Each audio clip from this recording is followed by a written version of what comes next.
देखा और उस आश्रम पे कोई जीव जंतु पशु पक्षी चिड़िया कुछ नहीं थी। और वहां क्या देखा, एक पत्थर की नारी शिला। राम जी ने पूछा, गुरुदेव ये कैसे, ये किसकी कुटिया है और ये शिला के रूप में नारी, ये कौन है? गुरुदेव जी ने सारा कथा बदलाया कि राम एक बार ना इंद्र की कुदृष्टि पड़ गई थी गौतम की नारी अहिल्या, और इंद्र ने छल के साथ छल करके अहिल्या के धर्म को बेधर्म कर दिया। महाराज रोज गौतम ऋषि भोर बेला में ब्रह्म मुहूर्त में प्रतिदिन उठ करके गंगा स्नान के लिए जाते थे। संयोग से भाई बाप एक दिन इंद्र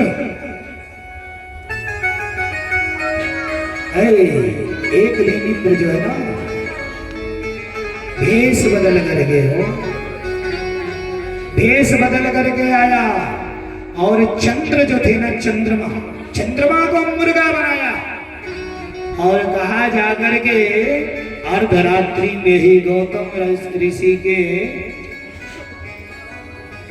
आश्रम के पास जाकर के रात्रि में अर्धरात्रि में ही बोल देना, और मिलकर के ये चंद्रमा और इंद्र भाई अब ये जाकर के अर्धरात्रि में मुर्गा बोला। अरे जैसे मुर्गा बोला गौतम महाराज उठाए अपना वस्त्र और निकल लिए स्नान के लिए। इधर इंद्र गौतम जी का वेश बनाया और वेश बना करके देवराज इंद्र ने आकर के गौतम की नारी अहिल्या के साथ छल से उनके धर्म को बेधर्म किया। और जैसे अब गौतम जी गए देख रहे हैं अभी तो अर्धरात्रि है, सोचे ऐसा कैसे हो गया हो, घूम करके वापस जब आ रहे हैं तो घर में इंद्र को पाए। इंद्र तो निकल करके भागे, इंद्र तो भागे, लेकिन मुर्गा बने चंद्रमा वहीं पर अभी भाग नहीं पाए। मृगशाला से छाल लिए थे और मृगशाला से ऐसा मारे चंद्रमा को, मुर्गा को ना, जो मुर्गा बने थे। आज भी चंद्रमा जब गोल हो जाते हैं तो देखिएगा आज भी काले धब्बे दिखाई देते हैं उनके शरीर पे। चंद्रमा में आज भी काले धब्बे दिखाई देते हैं। अर्धरात्रि में देखिएगा जब चंद्रमा गोल हो जाएगा तो जिस प्रकार से धब्बा होता है ना मार खाने की, वो आज भी निशान पड़ा हुआ माई बाप।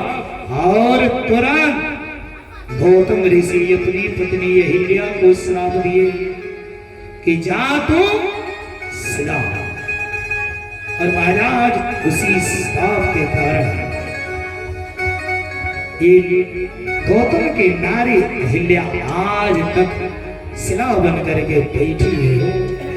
आपके इंतजार में बोलिए कृष्ण भगवान की जय।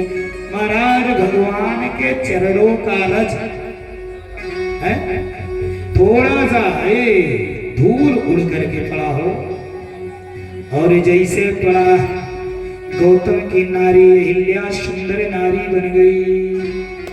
अब माई बाप जब नारी बन गई ना हो, अब नारी बनने के बाद भगवान के चरणों में गिर गई और भगवान ने उनको मुक्त किया।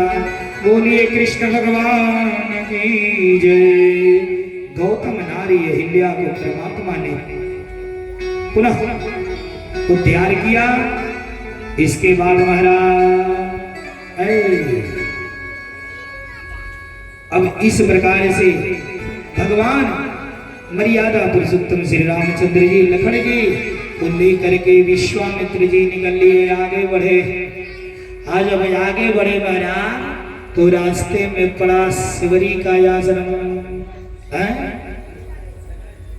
पंपापुर वान वान में पंपापुर बड़ा शिवरी का आश्रम।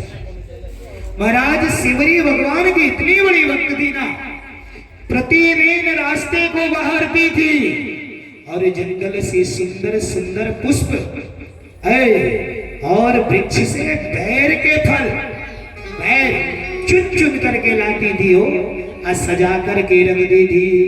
अब प्रतिदिन भगवान को इंतजार में लगी रहती थी कि आज परमात्मा आएंगे, आज परमात्मा आएंगे। माई बाप सेवरी इंतजार कर रही थी। रास्ते में राम जी ने कुटिया देखा। राम जी ने कहा गुरुदेव ये किसकी कुटिया है?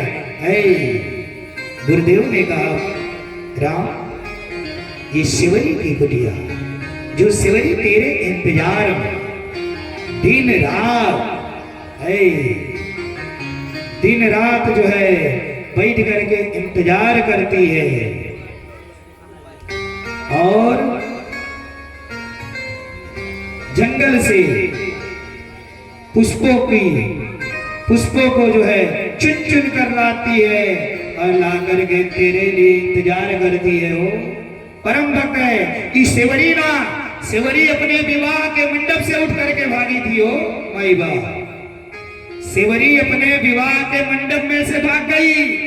सेवरी भिलनी थी, इसका विवाह था और इसके परिवार वाले पशुओं को मार करके ना उसका मांस भोजन के लिए बना रहे थे। माई बाप शिवरी खिड़की की आड़ से देखी घर में से वो, और शिवरी को बैराग जागे गया। बोलिए मर्यादा पुरुषोत्तम रामचंद्र की जय। और शिवरी विवाह के मंडप से उठी और भाग गई परमात्मा का ध्यान करने लगे हो। अरे शिवरी निहारी रसधर,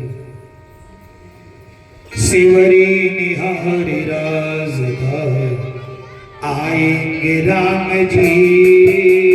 शिवरी निहारी रसधर